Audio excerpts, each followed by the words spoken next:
நான் தான் அந்த ஓவியர். எனக்கு வயது 80. நான் பேசிக்காகவே டிராயிங் மாஸ்டர். அதுக்கப்புறம் ஃபோட்டோகிராஃபி, கம்ப்யூட்டர்லாம் அப்புறம் அடிஷ்னலாக இந்த சேனலில் வந்து என்னுடைய அனுபவங்களை உங்களோட பகிர்ந்து கொள்ளலாங்கிறது தான் என்னுடைய ஆர்வம்.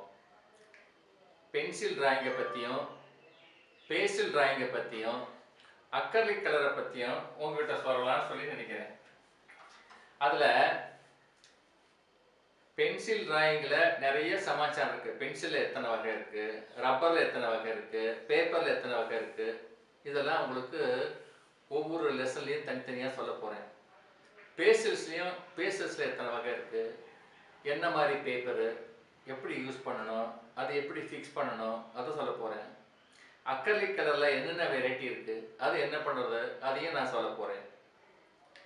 என்னுடைய சேனல் நீங்கள் படிப்படியாக பார்த்துட்டு வந்தீங்கன்னா உங்களுக்கு திறமை வர்ற போது எந்த அளவுக்கு இருப்பீங்க அப்படிங்கிறதுக்கு என்னுடைய சின்ன வயசில் நான் வந்து ஒரு 40 வருடத்துக்கு முன்னாடி வரைந்த ஒரு படத்தையும் சமீபமாக வரைஞ்ச ஒரு படத்தையும் உங்களுக்கு நான் காட்டுறேன்.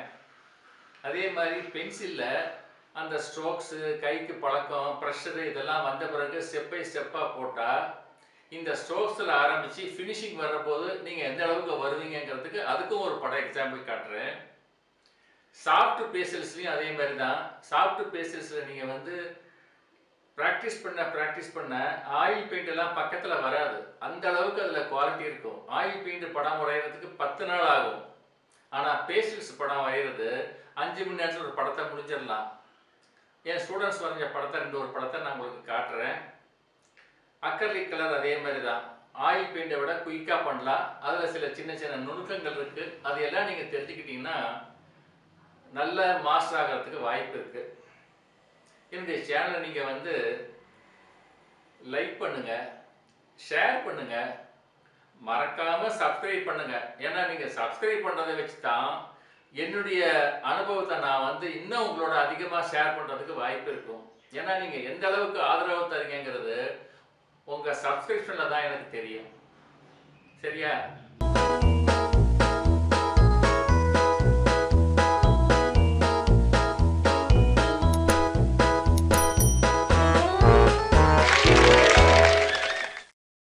பென்சில் டிராயிங்கை பற்றி விரிவாக பார்க்க போகிறோம்.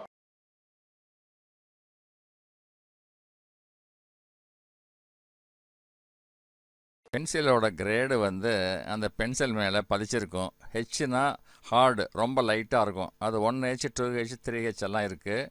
அதே மாதிரி பி அப்படிங்கிறதெல்லாம் ரொம்ப சாஃப்ட்டு. அது 3B, 4B, 5B, 6B, 10B வரைக்கும் இருக்குது. அப்புறம் கிராஃபைட் பென்சில் இருக்குது, சார்கோல் பென்சில் இருக்குது. இது எல்லாம் எந்தெந்த சூழ்நிலையில் எப்படி பயன்படுத்துன்னு பார்க்கலாம். அதே மாதிரி கிளட்ச் பென்சில் இருக்குது. அந்த கிளட்ச் பென்சிலில் ஒன்லி 2B மட்டும்தான் கிடைக்கும், வேறு கிடைக்காது. ஆனால் இது 0.5, நீங்கள் அடிக்கடி சீவ வேண்டியதில்லை. ரொம்ப ஈஸியாக ஹேண்டில் பண்ணுறதுக்கு வசதியாக இருக்கும். இந்த படத்தில் பென்சிலோட டிப்பெல்லாம் எப்படி ஷேப் பண்ணிக்கிறது பிளேடில் அப்படின்னு காட்டியிருக்கேன். இந்த ஷேப்பெல்லாம் நம்ம சில ஸ்ட்ரோக்ஸ் போடுறதுக்கு ரொம்ப உபயோகமாக இருக்கும். இதை நீங்கள் பார்த்துட்டு அந்தந்த இடத்துக்கு தகுந்தபடி உங்கள் பிளேடில் நீங்கள் ஷேப் பண்ணிக்கலாம். பென்சிலை கையில் பிடிக்கிறதுல சில டெக்னிக் இருக்குது. இந்த மாதிரி க்ளோஸாக பிடிச்சோம்னா சின்ன சின்ன பாயிண்ட் ஒர்க்குக்கெல்லாம் வசதியாக இருக்கும்.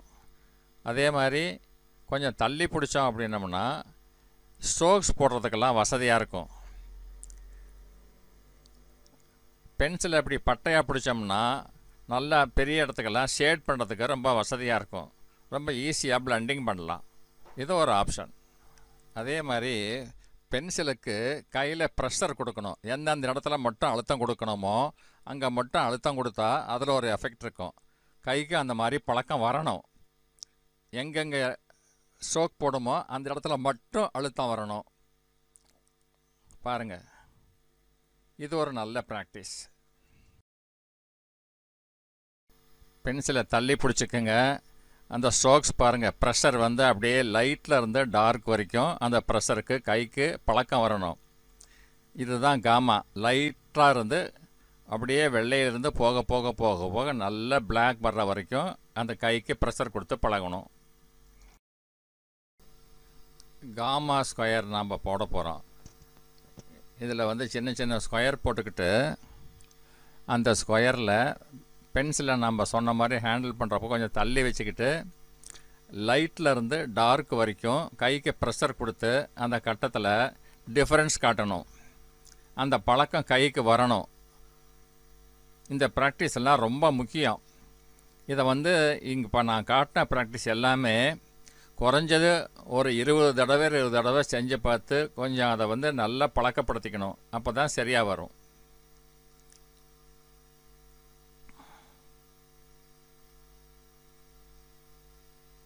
ஸ்கேல் இல்லாமல் ஹரிசாண்டல் லைன்ஸு வெர்டிக்கல் லைன்ஸு போடுறதுக்கு ப்ராக்டிஸ் பண்ணணும்.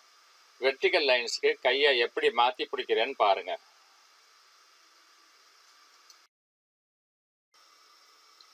அடுத்து இப்போ பார்க்க போகிற ஸ்ட்ரோக்ஸ் எல்லாம் ரொம்ப நிறைய இடத்துல பயன்படக்கூடியது. நிறைய தடவை ப்ராக்டிஸ் பண்ணணும்.